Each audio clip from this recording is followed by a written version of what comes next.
ঠিক আছে, কারণ ওই যে আমার আশেপাশের অনেক আছে না, অনেকের কাছে দিলে আপনাদের কাছে আর পৌঁছায় না, এটা ডাইনে ভাবে চলে যায়।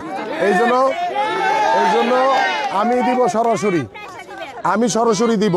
আমাকে আজকে যেমন দেখছেন, নির্বাচনের পরে ঠিক এইভাবে আবারও দেখবেন ইনশাল্লাহ।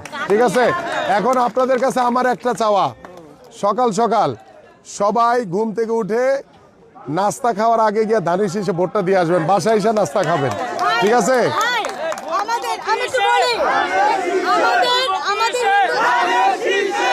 ভাই আমাদের হিন্দুদের সবাই বলে যে আমরা নৌকা, সবসময় এটা বলে। আমি বিশ্বাস করি না।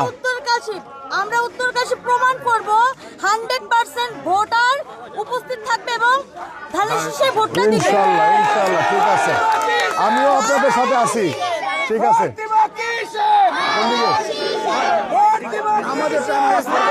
নামাজটা পড়ে নেই, নামাজটা পড়ে নেই। ঠিক আছে দিদিরা, দাদারা, আপনাদের দায়িত্ব দিদিদের নিয়ে সবাইকে নিয়ে ভোট কেন্দ্রে যাওয়া। ঠিক আছে, আর আজকে রাতে তো আসতেছেন, আজকে রাতে তো আজকে সন্ধ্যায় কিন্তু প্রোগ্রাম আছে, সবাই নিয়ে যান। এইভাবেই পাবেন, আমার বাসা ইস্টার্ন হাউজিং, চাইলে ধরে যেতে পারবেন। আপনাদের জন্য মোরগ পোলার ব্যবস্থা করা হয়েছে আজকে রাত্রে। হ্যাঁ হ্যাঁ, নামাজ কই।